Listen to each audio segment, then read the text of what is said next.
In the 20th century, the woman who cried for the shirtless in Buenos Aires.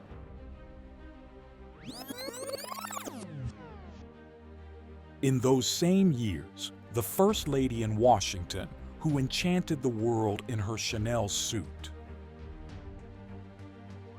Both lived through tragedy. Both became legends. One created revolution, the other elegance. But who left the greater impact? Let's discover. In 1919, the Argentine Pampas witnessed the birth of a poor girl. Eva Duarte was beginning a life-changing journey. She was born illegitimate. Her father abandoned her and her siblings. She grew up in poverty, but her dreams were infinite. At 15, she went to Buenos Aires with one suitcase to fulfill her dream of becoming an actress. No one could stop her. In Buenos Aires, she started working on the radio. Her voice reached thousands of homes daily. She slowly became recognized. Her name was spreading. In 1944, an earthquake shook Argentina. At a charity gala, someone special appeared, Colonel Juan Perón. Her destiny changed. Eva and Juan fell in love. Together they worked to change Argentina. They defended workers' rights. The people loved them. They built power. In 1945, rivals had Juan Perón arrested. Eva didn't give up. She organized mass demonstrations. Thousands of workers flooded the streets. They married in October. Eva was no longer just a wife. She was becoming a political force. A new era was beginning for Argentina. In the 1946 elections, Juan became president. Eva was everywhere in the campaign. People heard a First Lady's voice for the first time. She became First Lady but didn't sit in an office. She went to hospitals, factories. She held the hands of the poor. She touched them. She cried with them. She was the true voice of workers. The shirtless called her Evita, with love, with gratitude, with hope. She was everything to them. She fought for them. In 1947, women's suffrage law passed. It was Eva's greatest victory. Argentine women made history. They won freedom. That same year, she went on a European tour. They called it the Rainbow Tour. She was received in Spain, Italy, France. The world knew her. She founded the Eva Perón Foundation. She built hospitals, schools, orphanages. Aid reached millions. She distributed hope. She spread love. She created change. Every day, hundreds of letters arrived. From the poor, the sick, the desperate. She read them all. She answered all. She forgot none. She gave them all hope. She founded the Women's Political Party, the Peronist Women's Party. It had thousands of members. Women were now in politics. They were powerful. They were heard. They were represented. In 1951, she wanted to run for vice president. The people supported her, but the military opposed. She had to withdraw. Actually, there was a secret. She was seriously ill. Cancer was silently progressing. But she didn't stop. She kept working.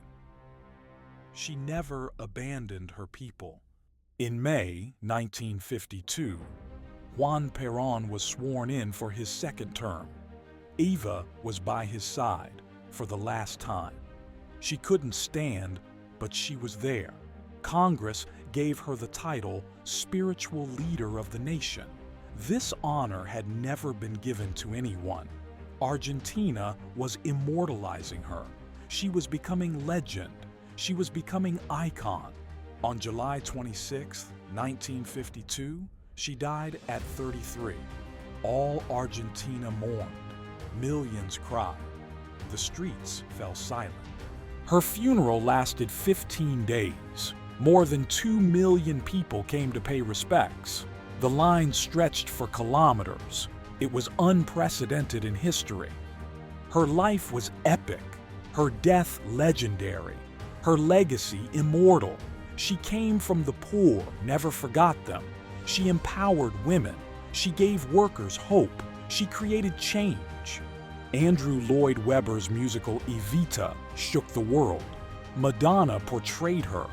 Her story lived on in theaters, cinemas. Evita became immortal. The legend lives forever. As a star faded in Buenos Aires, the White House doors opened for a new icon. November 22, 1963. Dallas. A pink Chanel suit stained with blood. America's darkest day would become one woman's strongest moment. Jackie Kennedy Onassis, America's most beloved First Lady, an icon of grace, a cultural revolutionary, a symbol of survival. Who was this extraordinary woman? History doesn't remember her as just a First Lady.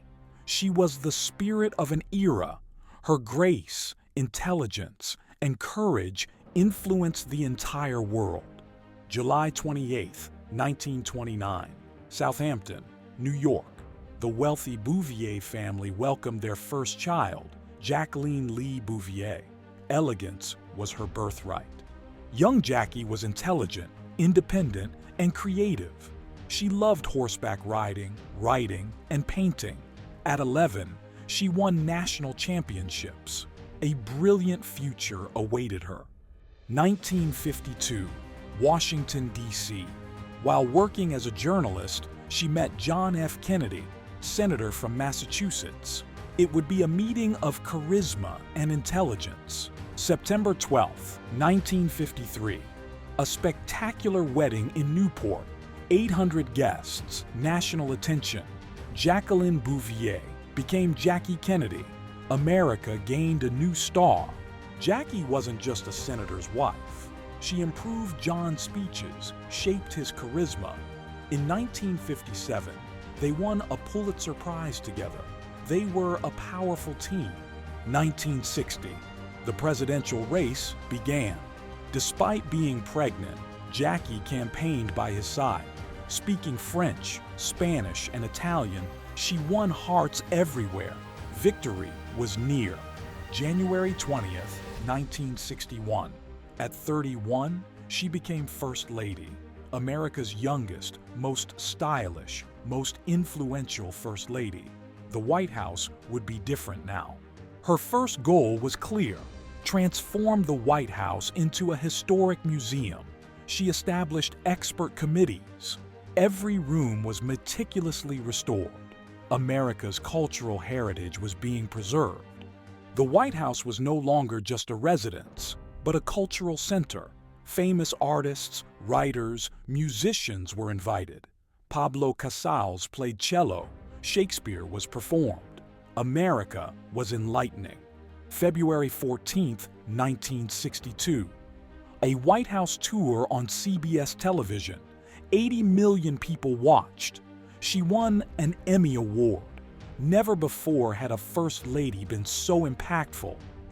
In France, India, and Pakistan, millions loved her.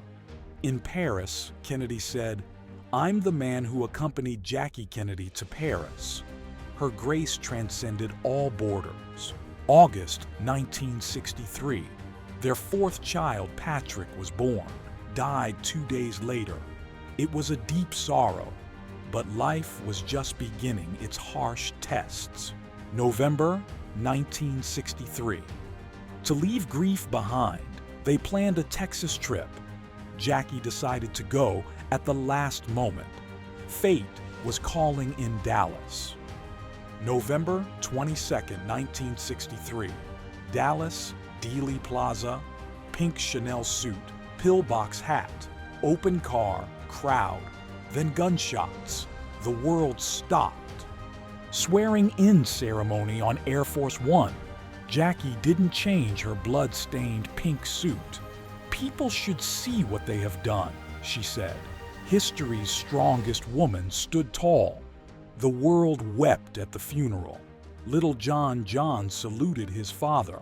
Behind the black veil, Jackie's eyes held both pain and strength.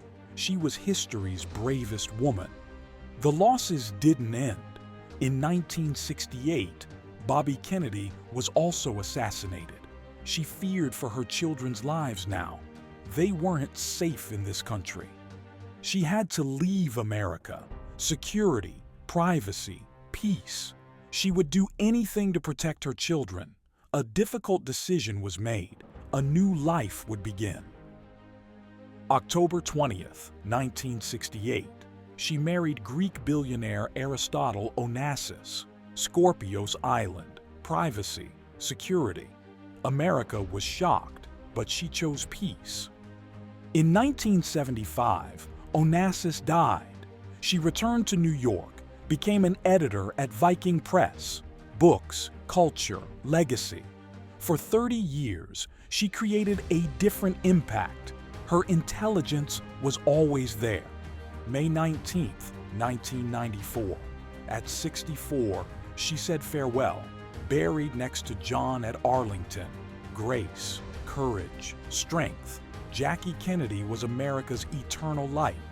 Which story do you think is more impressive? We're waiting for your comments and subscription to our channel. If you enjoyed this video, you can also watch the same video or similar content in different languages. You can find the access links to our channels, which we broadcast in English, German, Spanish, French, and Turkish in the description area.